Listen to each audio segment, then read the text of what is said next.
سلام العائلة، نتمنى هذا الفيديو يلقاكم في أطيب الأحوال وبصحة جيدة. نبداو الفيديو ديالنا دائما بالصلاة والسلام على نبينا محمد وعلى آله وصحبه أجمعين. اليوم بغيت نقول لكم وداعا للجبن الجاهز، وغنحضروا حنا جبن صحي كريمي. إلا ذقتوه أو جربتوه ما تستغناوش عليه مرة أخرى. هنا وريتكم في الصورة بأن هذه العلبة فيها اللبن، أي اللبن الرايب ماشي الحليب. كبيته في هذا الاناء. بالنسبه للكميه تتبقاو نتوما على حسب الكميه اللي بغيتو تحضروا. هنا تنغلقوا عليه في هذه المرحله. هذا هو المكون الوحيد اللي في هذا الجبن. غنشدوه ونوضعوه في الكونجيلاتور او الفريزر مده ليله كامله. هنا راه تنوريكم هانتوما راه في داك الماء ديال الكونجيلاتور او الفريزر. هنايا غنحاول نحل هاد البواطه. عندي تما كاين واحد زلافه دايره فيها الشبكه اللي غنصفي فيها. غنشدو غنقلبو على ديك الشبيكه ونخليه يستقطر.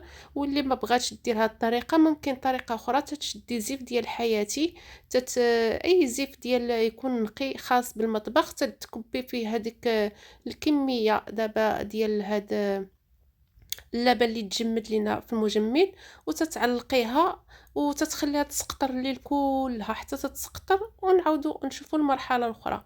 هذه هي المرحله الثانيه، تنديروه ونخليوه يتسقطر. راه ما تياخذش وقت كتير بزاف. ديروه في الليل من الاحسن باش ما تحسوش كاع بالوقت تبقاو تسناو. هنا تنوريكم شنو غنحتاجوا ليه. بالنسبه لهنا هاد الوصفه حد هنا انتهت. ممكن تحتفظوا هكا بالجبن بلدي، تيجي عاقد ما نقولش لكم رائع.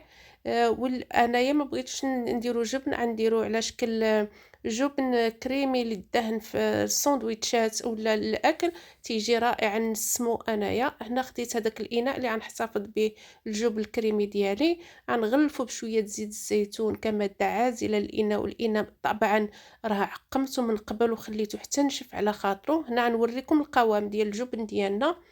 هانتوما بالنسبه لهذا المصل ديال اللي نزل من الجبن، راه ما تنضيعوش، تنشدوه تنوضعوه في اناء وتنحتفظوا به في الثلاجه. من الاحسن ديروه في شي قريعه، والوقت اللي بغيتو تعجنوا المخبوزات ديروا فيها راه تعطيكم نتيجه رائعه. هنا تنوريكم القوام ديال الجبن عن قرب، راه عاقد. بالنسبه اللي بغى يخفو غنوريكم الطريقه باش تخفوه.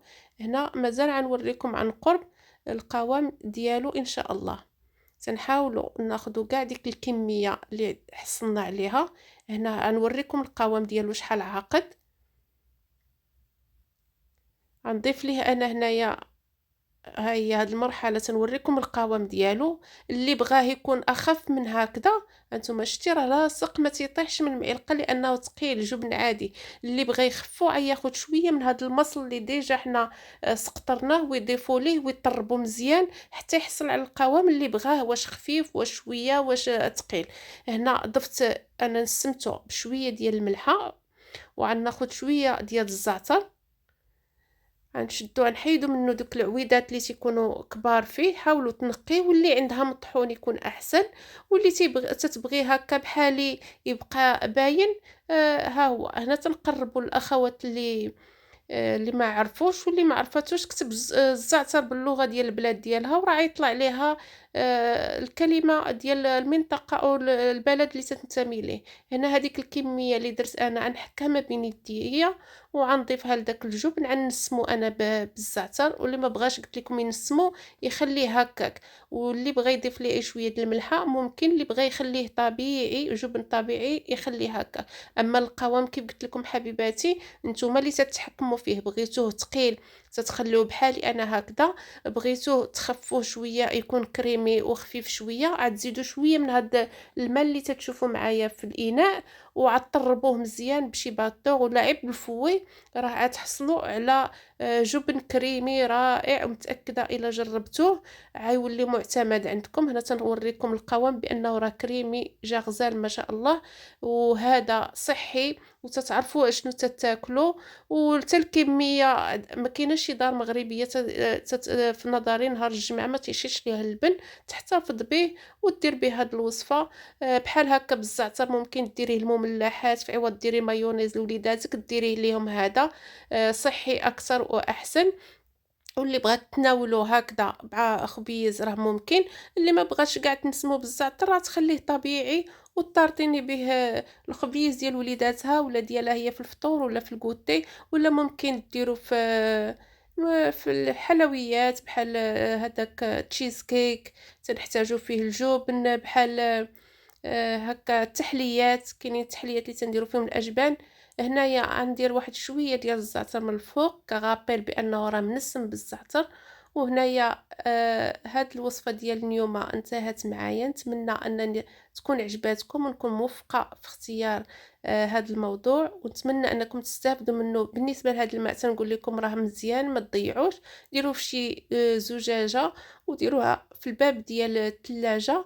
الوقت اللي بغيتو تعجنوا المخبوزات سوا الخبز سوا المعجنات عجنوا به، دفيوه وعجنوا به، راه تيكون رائع النتيجة ديال الخبز أو المعجنات أو المملّحات. هنايا تنمسحوا الإناء ديالنا من الجوانب، ضفت ليه هنايا خويطات ديال الزيت من الفوق باش كمادة عازلة. دابا تنغلق عليه وغنوضعو في الثلاجة الوقت اللي بغيناه نجبدوه. هنايا ما نقول لكم حبيباتي، إلا عجبتكم الوصفة ديال اليوم ولا عجبتكم القناة والمحتوى ديالها ما تنساونيش بواحد اللايك وواحد التعليق للتحفيز فقط، وباش نعرف بأن قناتي تتنال الإعجاب ديالكم. وها هو أنا تنقرب لكم الصورة أكثر باش تشوفوا بأن راه كريمي ما شاء الله. شفتوا القوام ديالو شحال كريمي.